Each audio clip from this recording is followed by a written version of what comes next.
وَاقْتُلُوهُمْ مارو انہیں حیث ثقفتموہم جہاں پاؤ ان کو، وَأَخْرِجُوهُمْ مِنْ حَيْثُ أَخْرَجُوكُمْ نکالو ان کو جہاں سے انہوں نے نکالا تم کو، مکہ سے نکالا تھا مسلمانوں۔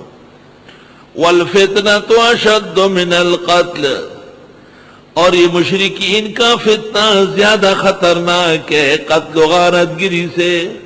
ذرا غور سے کر لو، اس آیت کو غلط پڑھا جاتا ہے، یہ پڑھا جاتا ہے وَالْفِتْنَةُ أَشَدُّ مِنَ الْقَتْلِ، مطلب یہ کہ یہ جنگ و جدال جو ہے یہ فتنہ ہے، قتل و غارت گری ہو لیکن یہ نہ ہو۔ آیت اس طرح نہیں ہے، آیت یہ ہے کہ مشرک اور خدا کے دشمنوں کو مارو، ان کا وجود فتنہ ہے، اگر یہ قتل سے ختم ہو سکتے ہیں تو مارو انہیں۔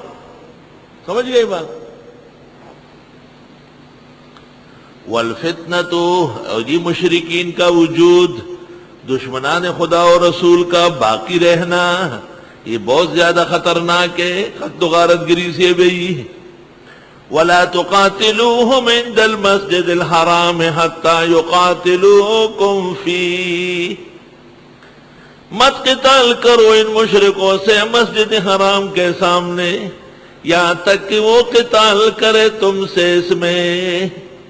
فَإِنْ قَاتَلُوكُمْ پس اگر وہ تم سے قتال کرے فَاقْتُلُوهُمْ پس مارو انہیں۔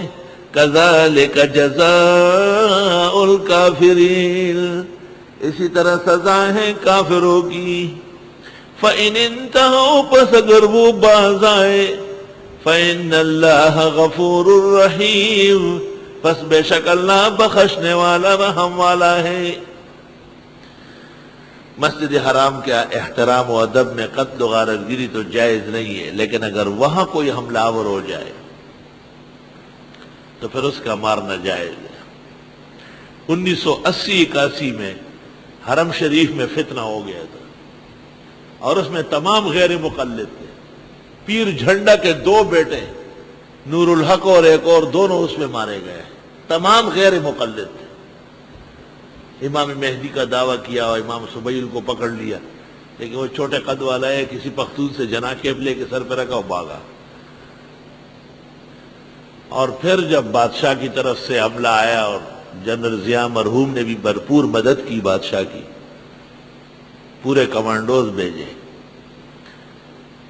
حرم شریف کے اندر 5-6 دن تک نہ طواف ہوا تھا اور نہ نماز ہوئی تھی، اور یہ لاشیں ساری پڑی ہوئی تھی جگہ جگہ۔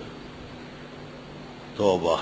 علماء نے اس وقت جو فتوی دیا تھا باغیوں کو قتل کرنے کا، یہ آیت لکھی تھی وَلَا تُقَاتِلُوهُمْ عِنْدَ الْمَسْجِدِ الْحَرَامِ حَتَّى يُقَاتِلُوكُمْ فِيهِ فَإِنْ قَاتَلُوكُمْ فَاقْتُلُوهُمْ كَذَلِكَ جَزَاءُ الْكَافِرِينَ۔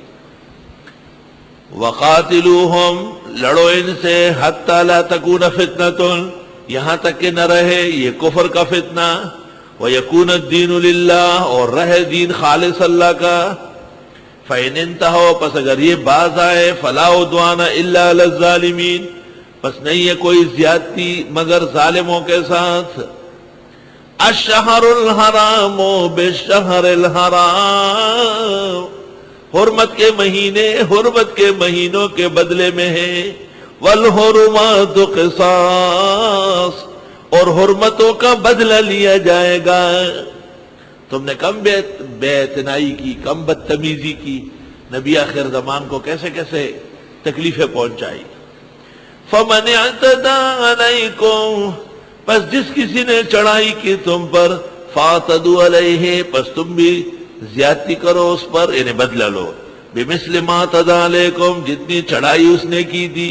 وَاتَّقُوا اللَّهَ اللہ سے ڈرو، وَاعْلَمُوا جان لو، أَنَّ اللَّهَ مَعَ الْمُتَّقِينَ بے شک اللہ تعالیٰ پرہیزگاروں کے ساتھ ہے۔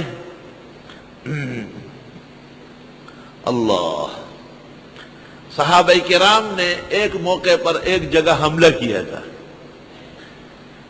انہوں نے سمجھا کہ شاید یہ جمادی الثانیہ کی آخری تاریخ ہے، وہ نکلی رجب کی پہلی تاریخ، اس پر بہت شور کیا، اس کا جواب دیا، اور آگے تفصیل سے دوبارہ جواب آ رہا ہے۔ وَأَنفِقُوا فِي سَبِيلِ اللَّهِ خرچ کرو اللہ کے راستے میں، اللہ کے راستے میں خرچ کرو ٹائم پر، دین پر صرف کرو، طلباء پر خرچ کرو، مدارس اور مسجدیں بنواؤ، چلاؤ، خیر بڑھے گی، شر کم ہوگا۔